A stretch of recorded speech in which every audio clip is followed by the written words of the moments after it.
नमस्कार, हरियाणा न्यूज में आप सभी का स्वागत है और मैं हूं आपके साथ करण खुराना और रुक करेंगे सुपरफास्ट 100 का।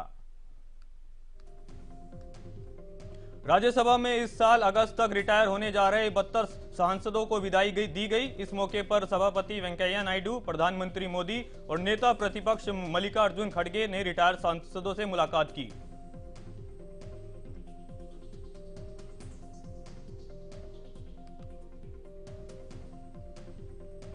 72 सांसदों के फेयरवेल पर प्रधानमंत्री मोदी ने राज्यसभा को संबोधित किया। इस दौरान पीएम मोदी ने कहा, हमारे राज्यसभा सदस्यों के पास काफी अनुभव है।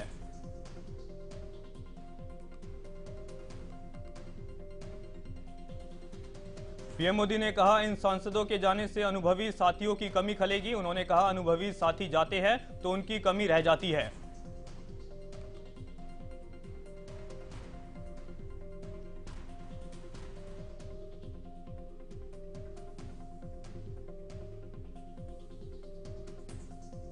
महंगाई और तेल की बढ़ती कीमतों के खिलाफ कांग्रेस ने देश भर में प्रदर्शन किया। इस प्रदेश का असर बनाने के लिए राहुल गांधी और कांग्रेस नेता समेत कई वरिष्ठ नेता सड़क पर उतरे।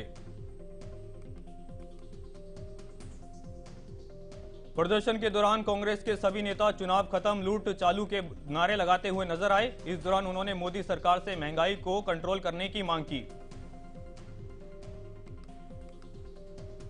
प्रदर्शन के दौरान कांग्रेस नेता राहुल गांधी ने कहा कि पिछले 10 दिन में 9 बार पेट्रोल डीजल के दाम बढ़ाए गए हैं, जिसका सीधा असर मध्यम वर्ग और गरीब लोगों पर पड़ रहा है।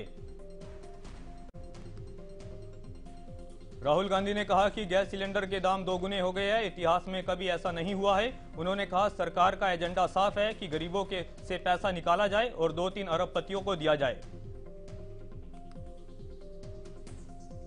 राहुल गांधी ने आगे कहा, हमने चुनाव के समय भी लोगों से कहा था कि अभी पेट्रोल ले लो, चुनाव के बाद सरकार पैसे बढ़ा देगी। उन्होंने कहा कि पेट्रोल डीजल के दामों में हो रही बढ़ोतरी को रोका जाए।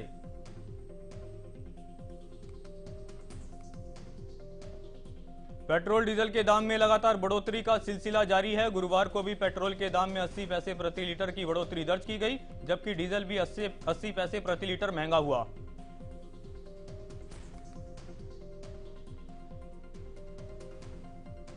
पेट्रोल डीजल के दाम में हुई बढ़ोतरी के बाद दिल्ली में पेट्रोल 101 रुपये 81 पैसे प्रति लीटर हो गया है, जबकि डीजल की कीमत 93 रुपये 7 पैसे प्रति लीटर हो गई है। पेट्रोल और डीजल की कीमत में 10 दिनों में 9 बार बढ़ोतरी हो चुकी है। देश भर में 22 मार्च से अब तक पेट्रोल की कीमतों में 6 रुपये 20 पैसे प्रति लीटर का इजाफा हुआ है। 1 अप्रैल से नेशनल हाईवे पर सफर करना महंगा हो जाएगा। एनएचएआई ने टोल टैक्स में 10 से 15% तक की बढ़ोतरी की है। नए टोल टैक्स रेट आधी रात से 12 बजे लागू होंगे। छोटे वाहनों के लिए 10 से 15 रुपए, जबकि कमर्शियल वाहनों के लिए 65 रुपए तक की बढ़ोतरी की गई है। 1 अप्रैल से हाईवे पर सफर करने के लिए आपको ज्यादा से ज्यादा जेब ढीली करनी होगी।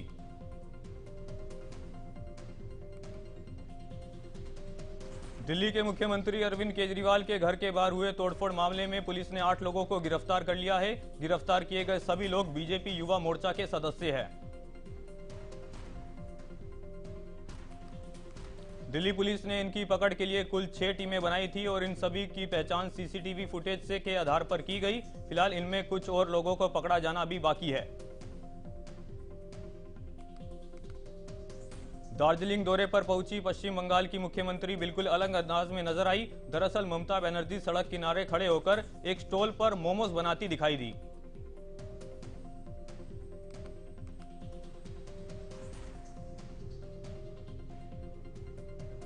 रूस और यूक्रेन के बीच जंग 36वें दिन भी जारी है। दोनों देशों में से कोई भी एक दूसरे के सामने झुकने को तैयार नहीं है।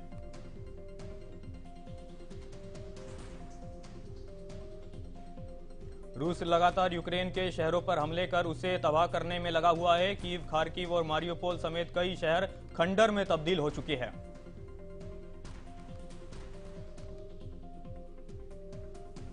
यूक्रेन के राष्ट्रपति जेलेंस्की ने कहा कि रूस के साथ शांति वार्ता जारी है, लेकिन कोई ठोस नतीजा नहीं निकल पा रहा है।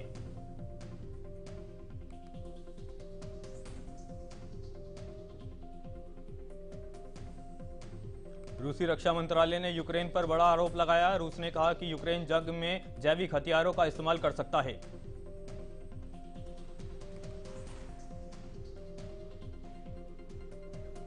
छत्तीस दिन बाद भी राजधानी कीव पर रूस का कब्जा नहीं हो पाया है, लेकिन मारियोपोल और खार्किव जैसे कई इलाकों में रूसी सेना ने भारी तबाही मचाई है।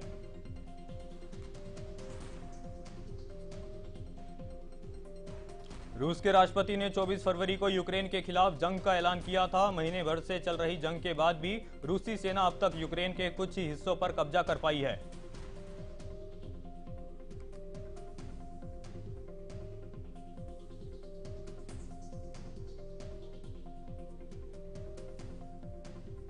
देश में कोरोना के मामलों में गिरावट का लगातार सिलसिला जारी है। पिछले 24 घंटे में कोरोना वायरस के 1225 नए केस सामने आए हैं। कोरोना संक्रमण से बीते दिन 28 लोगों की मौत हुई, जबकि 1594 लोग ठीक भी हुए। कोरोना संक्रमण के नए मामलों की पुष्टि के बाद देश में अब कुल 14,307 एक्टिव केस है। हरियाणा में कोरोना वायरस के मामलों में गिरावट का सिलसिला जारी है। बीते 24 घंटे में कोरोना के 57 नए मरीजों की पहचान हुई है। हरियाणा में कोरोना के नए मामलों में सबसे ज्यादा 32 केस साइबर सिटी गुरुग्राम में देखने को मिले हैं।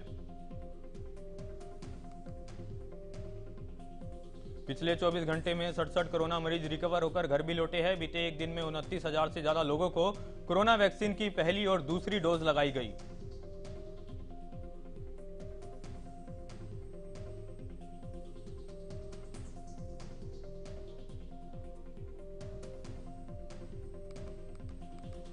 हरियाणा के मुख्यमंत्री मनोहर लाल आज दिल्ली दौरे पर रहेंगे। सीएम दोपहर को चंडीगढ़ से दिल्ली के लिए रवाना होंगे।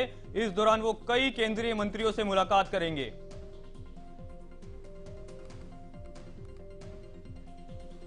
मुख्यमंत्री मनोहर लाल दिल्ली से 1 अप्रैल को गुरुग्राम पहुंचेंगे। इस दौरान CM global city round table conference में शामिल होंगे। बता दें कि यह प्रोग्राम गुरुग्राम स्थित क्राउन प्लाजा होटल में होगा। अंबाला में कांग्रेस ने महंगाई मुक्त भारत अभियान के तहत प्रदर्शन किया। इस प्रदर्शन में महिलाओं ने तेल के पीपे बजाकर विरोध किया। इस दौरान कांग्रेस नेता वेणु अग्रवाल समेत कई नेता मौजूद रहे। लगातार बढ़ रहे पेट्रोल डीजल के दाम पर फरीदाबाद के लोगों ने नाराजगी जताई। लोगों ने कहा कि बढ़ती महंगाई से घर का बजट पूरी तरह से बिगड़ गया है। लोगों ने सरकार से मांग करते हुए कहा कि पेट्रोल और डीजल के दाम में कमी की जाए, क्योंकि अब बाइक निकालने से पहले कई बार सोचना पड़ता है।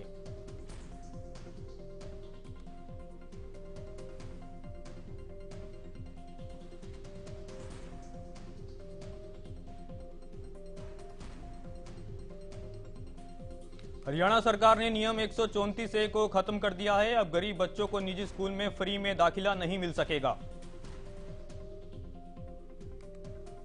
नियम 134A के तहत प्राइवेट स्कूलों को 10% सीटें रिजर्व कर रखनी होती थी, लेकिन अब प्राइवेट स्कूलों को सीट रिजर्व करने के लिए कोई जरूरत नहीं है।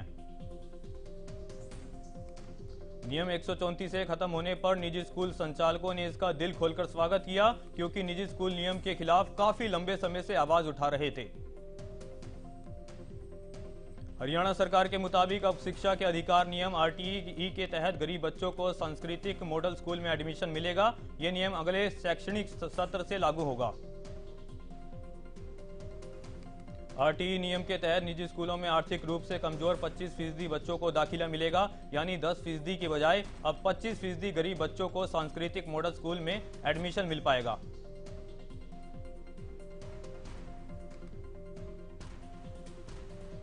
1 अप्रैल से हरियाणा की मंडियों में गेहूं की खरीद शुरू होगी और गेहूं की खरीद को लेकर सभी तैयारियां पूरी कर ली गई है। गेहूं की खरीद को लेकर बल्लभगढ़ में भी मार्केट कमेटी ने तैयारी पूरी कर ली है। किसान मंडी में गेहूं की फसल लेकर पहुंच रहे हैं। फिलहाल मंडी में प्राइवेट एजेंसियां खरीद कर रही है और किसानों को MSP से ज्यादा दाम मिल रहा है, जिसको लेकर किसान खुश नजर आ रहे हैं। मार्केट कमेटी के सचिव ने दावा किया कि मंडी परिसर में किसी भी तरह की गड़बड़ी बर्दाश्त नहीं की जाएगी और रजिस्टर्ड किसानों को प्राथमिकता दी जाएगी।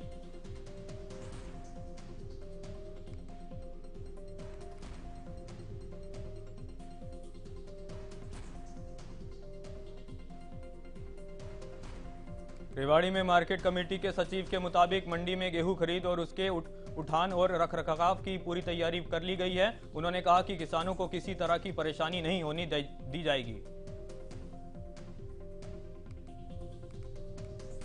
यमुनानगर में डीसी पार्थ गुप्ता ने अधिकारियों के साथ जगदारी अनाज मंडी का दौरा किया और गेहूं की खरीद को लेकर सभी तैयारियों का जायजा लिया।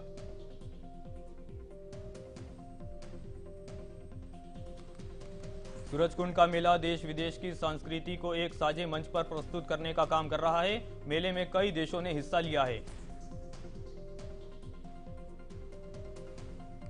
भारत का पड़ोसी देश नेपाल भी सूरजकुंड मेले में शामिल है, जहां भारत नेपाल की साझी संस्कृति की झलक दिखाई दी। यह ओरिजिनल रुद्राक्ष की माला और अष्ट धातु से बने बाउल लोगों को आकर्षित कर रहे हैं। आईएएस अधिकारी अशोक खेमका के पत्र ने एक बार फिर सरकार की मुश्किलें बढ़ा दी है। आईएएस अशोक खेमका के पत्र लिखकर रजिस्ट्रियों में हुए करोड़ों रुपए के घोटाले को लेकर सवाल उठाए हैं। आईएएस अधिकारी अशोक खेमका ने कहा कि 2016 से 2021 तक नियमों को ताक पर रखकर रजिस्ट्रियां की गई और अधिकारियों को पता नहीं चला, ऐसा मुमकिन नहीं है। गुरुग्राम जिला उपायुक्त निशांत कुमार ने रजिस्ट्री घोटाले पर जवाब दिया। उन्होंने कहा कि सरकार ने जांच के साथ साथ नियमों में बदलाव किया है।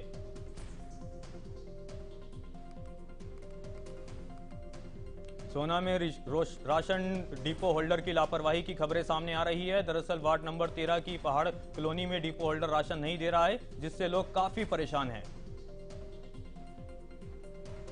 लोगों की शिकायत के बाद खाद्य एवं आपूर्ति विभाग के अधिकारियों ने मौके पर पहुंचकर निरीक्षण किया और डिपो होल्डर को मुफ्त राशन बांटने के निर्देश दिए। जानकारी के मुताबिक अब डिपो होल्डर शिकायतकर्ता पर शिकायत वापस लेने का दबाव बना रहा है। डिपो होल्डर का कहना है कि वो तब तक राशन नहीं देगा जब तक शिकायतकर्ता शिकायत वापस नहीं लेता। बहादुरगढ़ में जमीन की मोटेशन के नाम पर लोगों से अवैध वसूली का धंधा जोरों पर है। पटवारी जमीन का इंतकाल चढ़ाने की एवज में लोगों से मोटी रकम वसूल कर रहा है। जमीन की मोटेशन की सरकारी फीस महज 250 रुपए है, लेकिन उसके लिए 5000 रुपए से 20,000 रुपए तक की राशि मांगी जा रही है। वही पैसे नहीं देने पर लोगों ने महीनों तक कार्यालय के चक्कर भी काट रहे हैं। तहसील कार्यालय में काम करने आए स्थानीय निवासी रमेश ने कहा कि वो पिछले कई महीनों से तहसील कार्यालय के चक्कर काट रहे हैं ताकि उन्होंने जो जमीन खरीदी है उसका इंतकाल उनके नाम पर कर दिया जाए। रमेश ने बताया कि जमीन की मोटेशन के लिए उन्होंने पटवारी के सहयोगी को 7,000 रुपए दिए थे, लेकिन अब उनमें से और ज्यादा पैसे मांगे जा रहे हैं।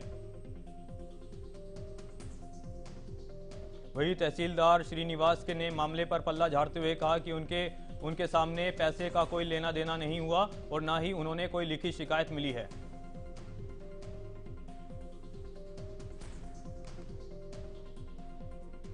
भवानीखेड़ा के वार्ड नंबर 4 में पार्षद समेत कई दर्जन ग्रामीणों ने नगरपालिका कार्यालय के बाहर धरना प्रदर्शन किया और गली को पक्का करने की मांग की।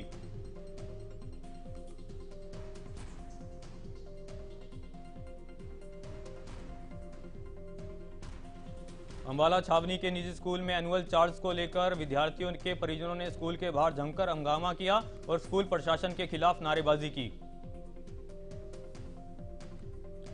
बता दें, बुधवार को स्कूल में बच्चों को रिजल्ट के लिए बुलाया गया था और जिन बच्चों को एनुअल चार्ज जमा नहीं थे उनके रिजल्ट रोक दिए गए, जिससे परिजन गुस्से में आ गए।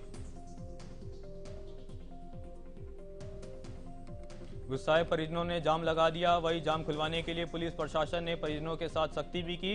इस बीच परिजनों की प्रिंसिपल से बातचीत कराई गई।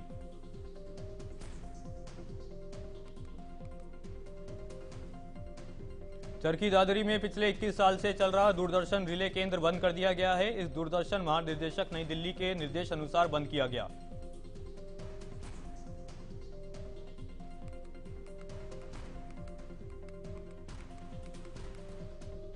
जिसके तहत दूरदर्शन रिले केंद्र से सभी उपकरण हटाए जा रहे हैं।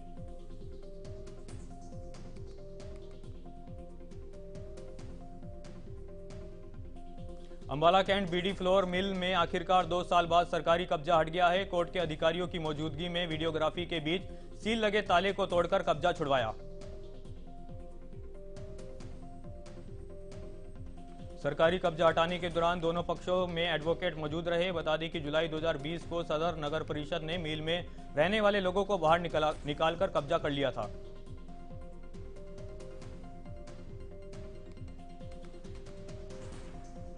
करीब 2 साल बाद बीडी फ्लोर मिल में गेट के सरकारी कब्जा हट गया है। हालांकि इसके लिए लोगों को काफी धक्के खाने पड़े और आखिरकार कोर्ट से इंसाफ उन्हें मिल गया।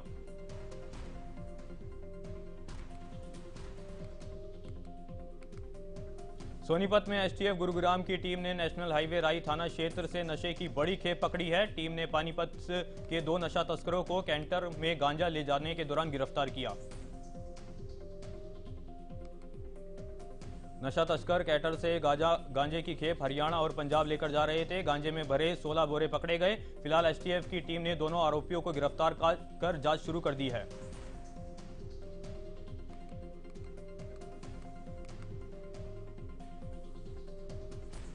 सोनीपत के खरकोदा में मकान मालिक की दादागिरी इस कदर हावी है कि एक परिवार झाड़ियों में रहने को मजबूर है। पीड़ित महिला ने आरोप लगाते हुए बताया कि मकान मालिक ने परिवार में किसी ने उसकी नाबालिग बेटी के साथ छेड़छाड़ की थी। विरोध करने पर मालिक के परिवार को घर से जाने को कह दिया गया।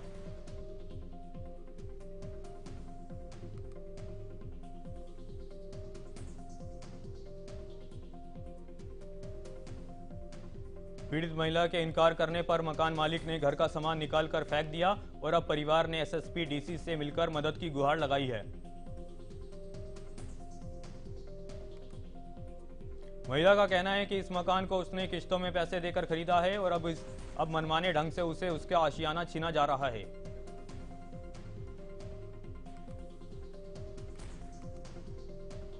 झज्जर के गुड़ागांव में एक स्कूल के प्रिंसिपल पर आरोप लगाए कि उन्होंने संस्कृत के टीचर के साथ बदसलूकी की और जाति सूचक टिप्पणी की।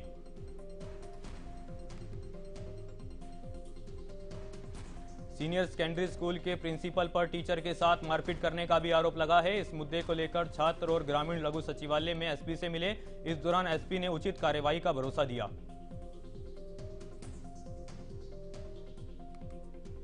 गुरुग्राम के कादरपुर इलाके में मंदिर में एक पुजारी की हत्या के बाद सनसनी फैल गई। बताया गया कि पुजारी की बेरहमी से गला रेतकर हत्या की गई है। उत्तराखंड के रहने वाले पुजारी गोविंद दास की उम्र करीब 85 साल थी और वो पिछले करीब 35 सालों से मंदिर में रह रहा था। मंदिर में सुबह जब पूजा करने के लिए कुछ ग्रामीण पहुंचे तो उन्होंने इसकी जानकारी पुलिस को दी, जिसके बाद गुरुग्राम पुलिस ने मौके पर पहुंचकर तफ्तीश शुरू कर दी है।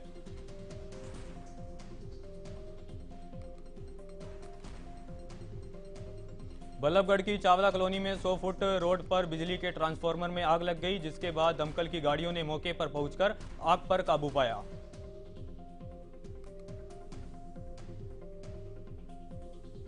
रोहतक में एक सैमसंग शोरूम में अचानक आग लग गई, जिसमें लाखों का सामान जलकर खाक हो गया। आग लगने की वजह शॉर्ट सर्किट बताई जा रही है।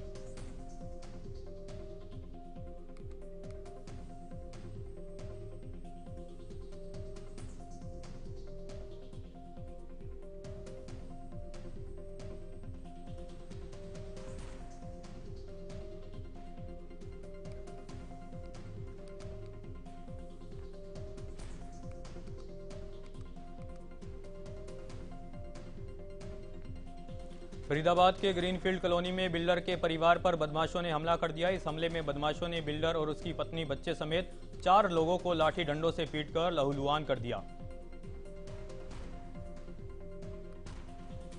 बिल्डर रवि गुप्ता को बदमाशों ने लाठी डंडों से जमकर पीटा। पीड़ित पक्ष ने बताया कि गोदाम में बिजली का सामान रखने के दौरान उनकी बहस हुई और बदमाशों ने हमला कर दिया।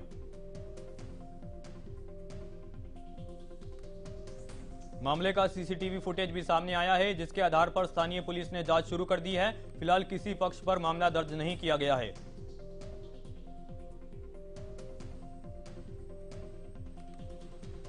फतेहाबाद के लघु सचिवालय में दूसरी मंजिल पर पेंट कर मजदूर गिर गया, जिसके बाद मजदूर को घायल अवस्था में नागरिक अस्पताल में भर्ती कराया गया।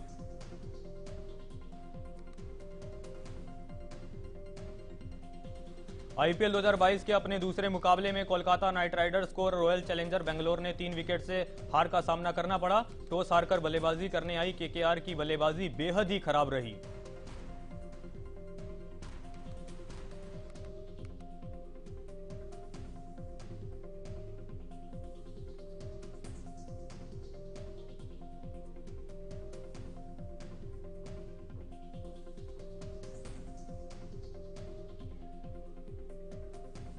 आरसीबी से मिली हार के बाद केकेआर के कप्तान सुरेश अय्यर ने धैर्य रखते हुए अपनी टीम को संभाला। उन्होंने कहा कि आरसीबी के बल्लेबाजों ने काफी अच्छा प्रदर्शन किया।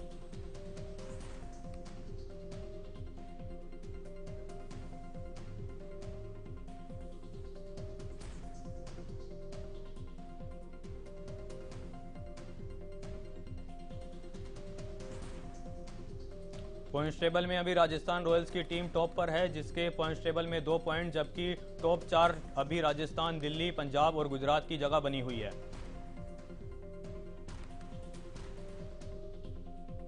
इंग्लैंड क्रिकेट टीम के तेज गेंदबाज मार्क वुड ने एक वीडियो सोशल मीडिया पर शेयर किया है, जिसमें वो आधी नींद में बहकी बहकी बातें करते हुए नजर आए।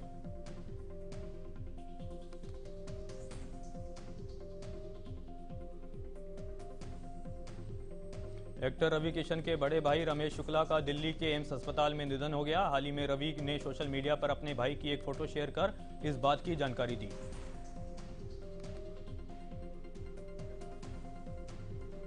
रवि किशन के बड़े भाई के निधन पर यूपी के सीएम योगी आदित्यनाथ ने भी दुख जताया। उन्होंने इस दौरान अपने दिवंगत आत्मा के लिए प्रार्थना भी की।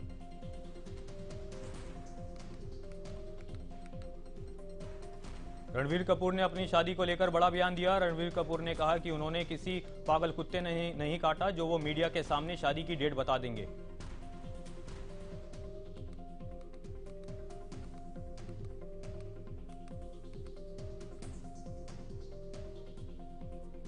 आलिया भट्ट और रणबीर कपूर पहली बार आर्यन मुखर्जी की फिल्म ब्रह्मास्त्र में एक साथ नजर आएंगे। ये फिल्म इसी साल 9 सितंबर को रिलीज होगी।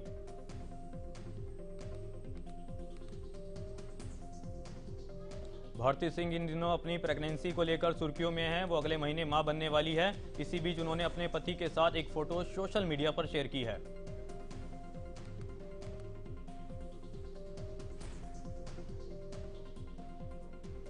अभय के तीसरे सीजन में एक बार फिर एक्टर कुणाल खेमू दमदार पुलिस वाले की भूमिका में दिखाई देंगे। ये वेब सीरीज 8 अप्रैल को G5 पर रिलीज होगी।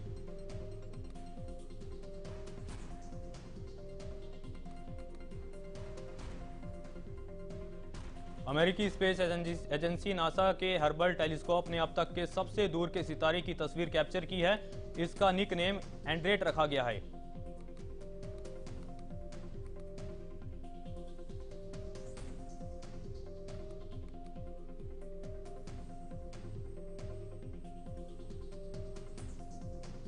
चीन में कोरोना वायरस 2 साल बाद पहली बार सभी 31 प्रांतों में फैल चुका है। चीन ने कोरोना पर काबू पाने के लिए जिस जीरो कोविड पॉलिसी को अमल में लाया था, वो फेल साबित हो रही है।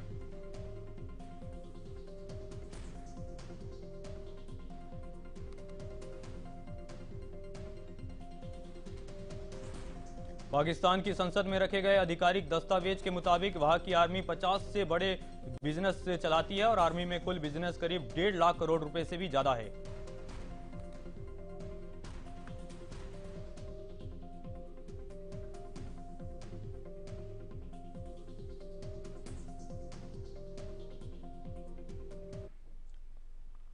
सुपरफास्ट 100 में फिलहाल के लिए इतना ही। देखते रहे हरियाणा न्यूज।